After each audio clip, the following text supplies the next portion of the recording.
Welcome to spoken structure class. आज की class में हम इस तरह के जुमले डिस्कस करेंगे। अब मैं मेहनत कर रहा हूँ। काफी अरसे से मैं बहुत सी किताबें पढ़ रहा हूँ। मैं कुछ दिन से खाना पकाना सीख रहा हूँ। मैं एक माह से योगा की मशक कर रहा हूँ।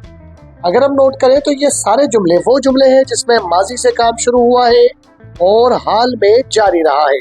अगर हम इस तरह के जुमले अपनी गुफ्तगू में इस्तेमाल करते हैं तो उनका स्ट्रक्चर क्या होगा, उनका फार्मूला क्या होगा और हम इस तरह के जुमलों को इंग्लिश में कैसे ट्रांसलेट करेंगे, ये सब हम इसी वीडियो में कवर करने जा रहे हैं। तो वीडियो में आखिर तक जुड़े रहिएगा ताकि आपको स्ट्रक्चर भी समझ में आ जाए और वीडियो के एंड पे दी गई एक्सरसाइज आप घर बैठे सॉल्व कर सकें।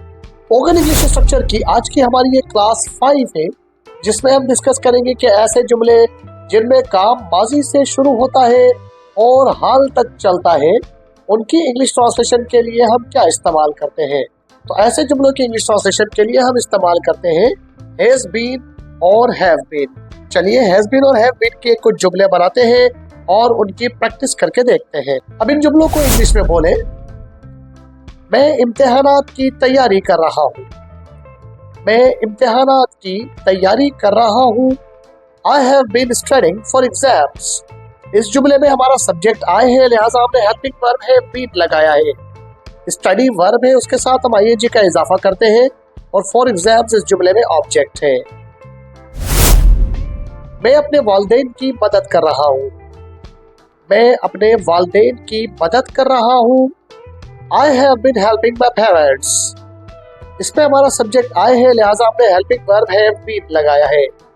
हेल्पिंग हमारा आईएनजी के साथ वर्ब है और my parents हमारा ऑब्जेक्ट है। मैं तुम्हारी कॉल का इंतजार कर रहा हूँ। मैं तुम्हारी कॉल का इंतजार कर रहा हूँ। I have been waiting for your call। इस जुमले में भी हमारा सब्जेक्ट I है, लिहाजा हेल्पिंग वर्ब है बीन लगाया गया है। वेट के साथ आईएनजी लगाकर वेटिंग किया गया है और फॉर योर कॉल ये हमारा ऑब्जेक्ट है। चलिए देखते हैं कि इन जुमलों की इंग्लिश ट्रांसलेशन के लिए हम क्या स्ट्रक्चरल फार्मूला इस्तेमाल करते हैं। तो ऐसे जुमलों के लिए हम जुमले में सबसे पहले सब्जेक्ट लगाते हैं, फिर हैज बीन या हैव बीन आता है। अगर हमारा सब्जेक्ट यानी काम करने वाला थर्ड पर्सन सिंगुलर हो यानी ही शी इट और कोई नाम हो तो हम हैज इस्तेमाल करते हैं। अगर काम करने वाला प्लूरल हो तो हम हैव इस्तेमाल करते हैं। वर्ब के साथ आईएनजी आता है और आखिर में ऑब्जेक्ट आता है। For example, I have been waiting for your call. इस जुमले में आई हमारा सब्जेक्ट है, हैव बीन हेल्पिंग वर्ब है, वेट वर्ब है और उसके साथ आईएनजी लगाकर वेटिंग कर दिया है और फॉर योर कॉल हमारा ऑब्जेक्ट है। I have been waiting for your call. मैं तुम्हारी कॉल का इंतजार कर रहा हूँ। मैं मौसम का लुत्फ उठा रहा हूँ। मैं मौसम का लुत्फ उठा रहा हूँ। I have been enjoying the weather। I have been enjoying the weather। मैं अपनी महारतें बेहतर कर रहा हूँ। मैं अपनी महारतें बेहतर कर रहा हूँ। I have been improving my skills। I have been improving my skills। अब हम बढ़ते हैं हमारी आज की एक्सरसाइज की तरफ। एक्सरसाइज में ये कुछ जुमले हैं जिन्हें आप घर बैठ के इंग्लिश में ट्रांसलेट कर सकते हैं और उनकी ट्रांसलेशन मुझे कमेंट बॉक्स में बता सकते हैं। आज जो हमने स्ट्रक्चर सीखा है वो हैज बीन और हैव बीन का स्ट्रक्चर है, जिसमें माजी से काम शुरू होता है और हाल में जारी रहता है। आज की एक्सरसाइज ये है।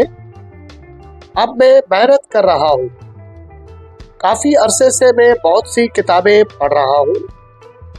मैं कुछ दिन से खाना पकाना सीख रहा हूँ।